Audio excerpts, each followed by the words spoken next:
Hi friends, इस video में हम पिकाटिली एग्रो के बारे में डिटेल डिस्कशन करेंगे। पिकाटिली एग्रो एक दारू बनाने वाली एक कंपनी है।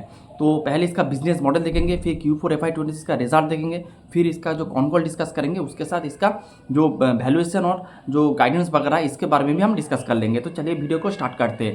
पहले इसका बिजनेस मॉडल जान लेते हैं। तो पिकाटिली एग्रो एक दारू बनाने वाली कंपनी है। पहले ये लोग क्या करते थे, पहले शुगर और जो B2B मॉल्ट, इथानॉल, फिर आपका जो ENA, इस तरह का प्रोडक्ट ये लोग बनाते थे। और अब आपको पता ही है कि इस तरह का जो प्रोडक्ट, जो B2B वाले प्रोडक्ट है या फिर शुगर वाले जो प्रोडक्ट है, उसमें आपका जो मार्जिन होता है वो बहुत कॉम्प्रेस होता है, बहुत कम होता है। तो लेकिन अब ये लोग ट्राई कर रहे हैं कि जो शुगर और B2B वाले प्रोडक्ट से ये लोग डिस्टिलरी प्रोडक्ट में शिफ्ट हो गए। यानी कि ये लोग अभी जो इंडिया मेड फॉरेन लीकर अभी ये बना रहा है। अगर आप इसका एक डेटा देखेंगे तो FY22 में इसका शुगर का जो टोटल रेवेन्यू में जो कंट्रीब्यूशन था वो था 52%, वो गिर के आ चुका है 20%। और जो अदर्स जो प्रोडक्ट है जैसे इथानॉल, ENA, B2B मॉल्ट, इस तरह का जो प्रोडक्ट है इसका परसेंटेज था 46%, वो घट के आ चुका है 30%। और ये जो इंडिया मेड फॉरेन लीकर का जो परसेंटेज था वो था आपका 10%, वो बढ़ के हो चुका है ऑलमोस्ट 44%। तो ये लोग ट्राई कर रहा है जो हाई मार्जिन वाले जो इंडिया मेड फॉरेन लीकर का प्रोडक्ट है इसको ये लोग बूस्ट कर रहा है, इसका परसेंटेज ये लोग बढ़ा रहा है। अगर इसका परसेंटेज जितना बढ़ेगा आप देखेंगे इसका जो रेवेन्यू, इसका जो मार्जिन और भी इम्प्रूव होगा। उसके साथ और एक प्रोडक्ट और एक पॉइंट है कि ये लोग अब जो मास जो प्रोडक्ट होता है, मास जो प्रोडक्ट होता है, ये लोग मास प्रोडक्ट नहीं बनाते हैं। ये जो लोग बनाते हैं, ये जो पिकाटिली एग्रो बनाते हैं, आपका लग्जरी, प्रीमियम और अल्ट्रा प्रीमियम का प्रोडक्ट बनाते हैं। तो ये लोग प्ले कर रहा है जो प्रीमियमाइजेशन का जो गेम है, प्रीमियमाइजेशन का गेम ये लोग खेल रहा है। अगर आप इसका जो मेन प्रोडक्ट देखेंगे जो इंद्री करके है, जो अभी वर्ल्ड में नंबर 1 सिंगल मॉल्ट स्कॉच है, तो उसका जो प्रोडक्ट है वो नंबर 1 है। वो एक लग्जरी, अल्ट्रा लग्जरी प्रोडक्ट है। उसके साथ इसका एक राम है जो चमकीरा करके एक राम है, वो भी आप देखेंगे premium, ultra premium, luxury category में बिलोंग करता है। फिर इसका चश्मीरा करके एक वोडका है, तो वो भी एक प्रीमियम प्रोडक्ट है। फिर इसका एक प्रेस्टीज एंड अबव कैटेगरी में एक ही प्रोडक्ट है जिसका नाम है होस्टलर ब्लेंडेड व्हिस्की है, जिसका देखेंगे वो भी प्रेस्टीज एंड अबव कैटेगरी में, मास कैटेगरी में नहीं है।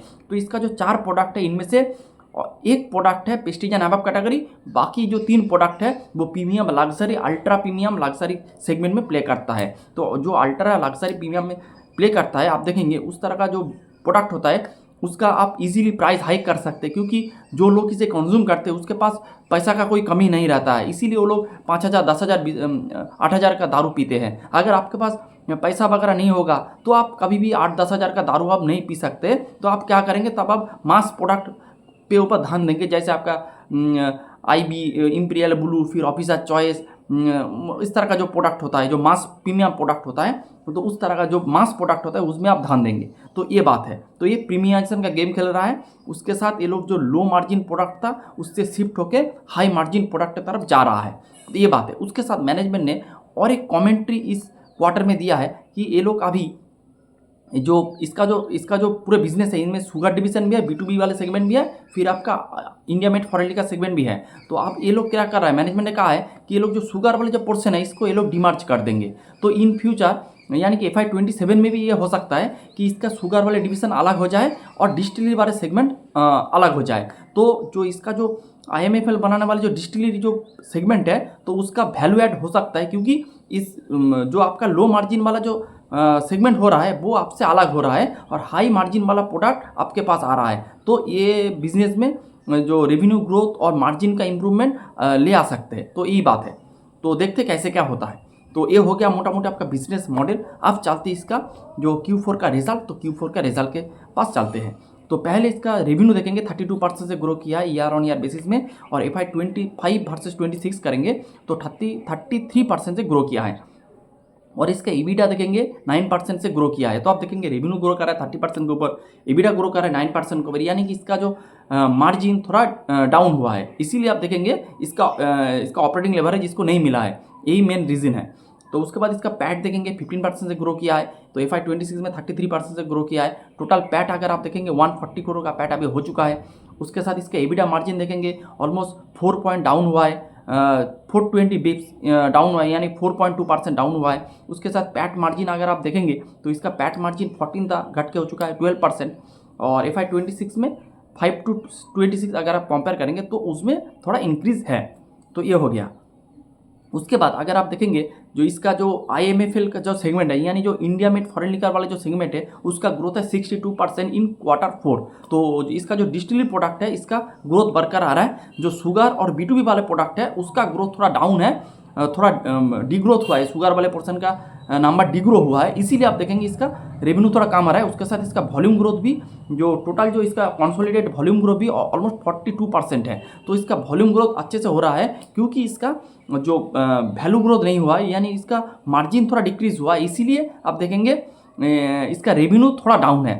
अगर ये लोग अगले क्वार्टर में अपना मार्जिन को सुधार लेंगे तो इसका जो रेवेन्यू ग्रोथ इजीली 50% हो सकता है, क्योंकि ये वॉल्यूम ग्रो कर रहा है 42% से। तो इस बिजनेस में आपको वॉल्यूम ग्रोथ के ऊपर भी नज़र देना चाहिए। सिर्फ आपका वैल्यू ग्रोथ से आपका कभी भी बिजनेस लॉन्ग टर्म में सस्टेन नहीं कर सकता है। आपका वॉल्यूम भी ग्रो करना पड़ेगा, उसके साथ वैल्यू भी ग्रो करना पड़ेगा। लेकिन इस बिजनेस में इस क्वार्टर में क्या हुआ है, वॉल्यूम ग्रोथ हुआ है लेकिन वैल्यू ग्रोथ थोड़ा डाउन हुआ है, इसीलिए आप देखेंगे वॉल्यूम ग्रोथ से नीचे इसका रेवेन्यू ग्रोथ हुआ है। तो I hope you got the point. ये हो गया। फिर इसका कुछ पॉइंट के बारे में हम बता देते हैं। पहले इसका कैपेसिटी देखेंगे तो इसका कैपेसिटी भी इंक्रीज हुआ है। अभी मॉल्ट का capacity 30 kilo litre per day हो चुका है। इथानॉल ENA प्लांट का production 420 kilo litre per day हो चुका है। तो इनका जो कैपेसिटी है, आप देखेंगे इसका जो मॉल्ट का कैपेसिटी है वो था आपका 12, उससे बढ़कर हो गया 30, जो छत्तीसगढ़ वाले प्लांट में, जो इंद्री वाले प्लांट में। उसके साथ छत्तीसगढ़ वाले प्लांट में भी ये लोग almost 200 kilo litre per day का एडिशन कर रहा है। तो ये लोग इसका जो पहले एक ही इसका प्लांट था, वो था आपका इंद्री में, हरियाणा का इंद्री में। वो इंद्री में ये लोग ब्राउन फील्ड प्रोजेक्ट कर रहा है, उसके साथ ये लोग अपना कैपेसिटी बढ़ा रहा है। उसके साथ जो छत्तीसगढ़ में एक नया प्लांट इन लोगों ने इंट्रोड्यूस किया है, तो उसका भी आप देखेंगे almost 200 kilo litre per day का ये लोग प्रोडक्शन करेंगे। ENA इथानॉल इस तरह का प्रोडक्ट का ये लोग करेंगे, तो इससे भी इसका जो रेवेन्यू ग्रोथ फ्यूचर में आ सकता है। उसके साथ अगर आप देखेंगे जो छत्तीसगढ़ वाले प्लांट जो Q4 में स्टार्ट होना था, ये थोड़ा डिले हो गया है।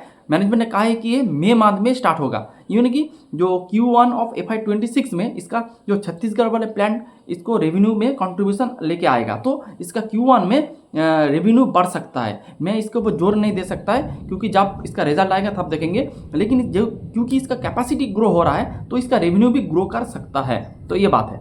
उसके साथ ये लोग स्कॉटलैंड में भी एक कमीशन किया है, जो FY27 में स्टार्ट हो जाएगा। तो ये लोग कैपेसिटी को बहुत तेज़ी से ग्रो कर रहा है, बहुत तेज़ी से कैपेसिटी को एक्सपेंशन कर रहा है। इसीलिए इसका रेवेन्यू ग्रोथ का एक अच्छे आप देख सकते हो कि रेवेन्यू ग्रोथ आगे आ सकता है, इसीलिए क्योंकि इसका कैपेसिटी ग्रो कर रहा है। अगर ये कैपेसिटी नहीं ग्रो करता तो इसका रेवेन्यू भी ग्रो नहीं कर सकता था। जैसे आपका Q1 में इसका रेवेन्यू ग्रोथ था 10%, Q2 में था 16%, उसके बाद कैपेसिटी एनहांसमेंट हुआ चालू हो गया। फिर आप देखेंगे Q3 में 50% के ऊपर, Q4 में 32% से। तो आप देखेंगे इसका कैपेसिटी आने के वजह से इसका रेवेन्यू ग्रो हो रहा है, और भी ग्रो होगा क्योंकि छत्तीसगढ़ का प्लान Q1 ऑफ FY26 में स्टार्ट हो जाएगा।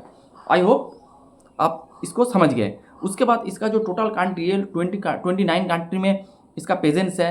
रिटेल आउटलेट भी ये लोग बढ़ा रहा है, उसके साथ नंबर ऑफ बैरल भी ये लोग बढ़ा रहा है। इसका अभी टारगेट है कि ये लोग इन फ्यूचर, अर्ली फ्यूचर ये लोग 10,000 बैरल ये लोग लॉन्च कर देंगे, बैरल ये लोग आनेंगे। अभी इनके पास ऑलमोस्ट 83,000 बैरल इनके पास है, और इनका टारगेट है 10,000 का।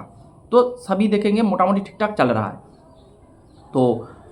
तो यही था मोटा मोटी, पूरा डिस्कशन मैंने कर दिया है। उसके साथ जो बेस्ट पार्ट मेरे को लगा है कि ये लोग एक तो आपका प्रीमियम का गेम खेल रहा है, बहुत अच्छी बात है। उसके साथ ये लोग अपना जो शुगर वाले जो लो मार्जिन वाले जो सेगमेंट था उसके ये लोग उसको घटा के जो हाई मार्जिन वाले सेगमेंट को ग्रो कर रहा है, दूसरा अच्छा पॉइंट है। और तीसरा जो सबसे बड़ा पॉइंट है कि मैनेजमेंट जो लो मार्जिन वाले जो शुगर जो सेगमेंट है उसको ये लोग डिमर्ज कर देंगे। तो आपके पास आ जाएगा जो डिस्टिलरी वाले, जो आपका इंडिया मेड फॉरेन लिकर यानी दारू का पूरा सेगमेंट आपके पास आ रहा है। और दारू का जो सेगमेंट है, क्योंकि ये प्रीमियम प्रोडक्ट सेल करता है, इसीलिए दारू का जो सेगमेंट होगा वो और भी अच्छे लेवल से ग्रो करेगा।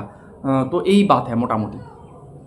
उसके बाद इसका वैल्यूएशन देखेंगे। अभी FY26 में इसका वैल्यूएशन मोटा मोटी आप 40 के ऊपर है, लेकिन FY27 में अगर आप देखेंगे इसका वैल्यूएशन मोटा मोटी 30 के आसपास आ रहा है, 30 में आसपास आ रहा है। और this business can grow above 30%। तो आपको ये बिजनेस एक पेग रेशियो में मिल जाएगा, पेग रेशियो 1 पे ये बिजनेस आपको मिल जाएगा। उसके साथ एक प्रीमियम का गेम खेल रहा है, अगर पूरा डिमार्च हो गया है तो इस वाले सेगमेंट और भी अच्छे कर सकते हैं, लेकिन ये इन फ्यूचर का बात है, देखते कैसे क्या होता है। तो यही था आज का वीडियो, कोई रिकमेंडेशन नहीं है। Hope you like the video, thanks for watching the video.